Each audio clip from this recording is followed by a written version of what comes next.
ಅಧ್ಯಕ್ಷರೇ, ಅವ್ರಿಗೆ ಪಾಪ ಪತ್ರಿಕೆಯನ್ನು ಓದಿಲ್ಲ ಅಂತ ಅನಿಸ್ತೈತೆ. ಈ ಕಾಯ್ದೆ ಆದಾಗಿಂದನೂ ಕೂಡ ಕಾಂಗ್ರೆಸ್ಸಿನ ಎಲ್ಲಾ ನಾಯಕರು ಗಾಂಧಿನ ತೆಗೆದು ರಾಮ ಯಾಕೆ ಹಾಕದ್ರಿ ಅಂತಾನೆ ಪ್ರೆಸ್ ಮೀಟ್ ಮಾಡಿದ್ದಾರೆ. ಪ್ರೆಸ್ ಮೀಟ್ ನಾನು ಬೇಕಾದ್ರೆ ನನಗೆ 2 ನಿಮಿಷ ಟೈಮ್ ಕೊಟ್ರೆ ಅದನ್ನು ತೋರಿಸ್ಬಿಡ್ತೀನಿ, ಅದನ್ನು ದಾಖಲೆ ತೋರಿಸೋದು ತೋರಿಸ್ತೀನಿ. ನಾನು ಸುಮ್ಮನೆ ಏನು ಮಾತಾಡಲ್ಲ, ನಾನು ಸುಮ್ಮನೆ ಯಾವುದು ಮಾತಾಡೋದೇ ಇಲ್ಲ. ನೀವು ಇಲ್ಲಿ ಈಗಾಗಲೇ ನಿಮಗೆ ಅದ್ರ ಬಗ್ಗೆ ಅಲರ್ಜಿ ಅಂತ ಅನ್ಸುತ್ತೆ. ರಾಮನಗರ ಇತ್ತು, ಬಹಳ ವರ್ಷಗಳಿಂದ ಯಾವ ಪುಣ್ಯಾತ್ಮ ಪ್ರಾರಂಭ ಮಾಡೋದೋ ಗೊತ್ತಿಲ್ಲ. ಈಗ ಮಂಗಳೂರು ಇದೆ, ಉಡುಪಿ ಇದೆ.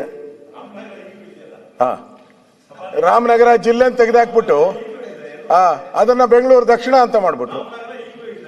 ಅಲ್ಲೇ ಇದೆ, ಅದನ್ನ ತಳ್ಳಿದ್ರ ಮೂಲೆ ಒಳಕ್ಕೆ ಅಷ್ಟೇ, ಮೂಲೆ ಒಳಗೆ ತಳ್ಳಿದೆ ಅಷ್ಟೇ. ಬೆಂಗಳೂರು ಜಿಲ್ಲೆ ಮತ್ತೆ ಯಾಕೆ ಬೆಂಗಳೂರು ದಕ್ಷಿಣ ಯಾಕಂತೀರಾ? ರಾಮನಗರ ಎಲ್ಲ ಸೇರಿ ಬೆಂಗಳೂರು ಜಿಲ್ಲೆ ಅಂತಿತ್ತು. ಅಲ್ಲ, ಬೆಂಗಳೂರು ದಕ್ಷಿಣ ಯಾಕಿಕ್ಕಿದ್ರಿ? ಅದ್ರ ರಾಮನಗರ ಜಿಲ್ಲೆ ಅಂತ ಇದ್ದಿದ್ದು, ರಾಮನಗರ ತಾಲೂಕು ಅಂತ ಅಲ್ಲ ಇದ್ದಿದ್ದು.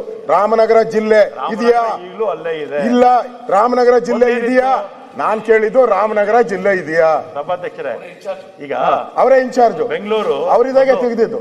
ಬೆಂಗಳೂರು ನಗರ, ಇದು ರಾಮನಗರ, ಆಮೇಲೆ ಗ್ರಾಮಾಂತರ ಎಲ್ಲ ಸೇರಿ ಬೆಂಗಳೂರು ಜಿಲ್ಲೆ ಅಂತ ಇದ್ದಿದ್ದು. ರಾಮಕೃಷ್ಣ ಹೆಗ್ಡೆ ಅವರು ಅರ್ಬನ್ ಬೇರೆ ಮಾಡಿದ್ರು, ರೂರಲ್ ಬೇರೆ ಮಾಡಿದ್ರು. ಆಮೇಲೆ ಕುಮಾರಸ್ವಾಮಿ ಅವರು ಇದ್ದಾಗ ರಾಮನಗರ ಜಿಲ್ಲೆ ಆಯಿತು, ಗ್ರಾಮಾಂತರ ಆಯಿತು ಅಲ್ವಾ? ರಾಮನಗರ ಈಗಲೂ ಅಲ್ಲೇ ಇದೆ.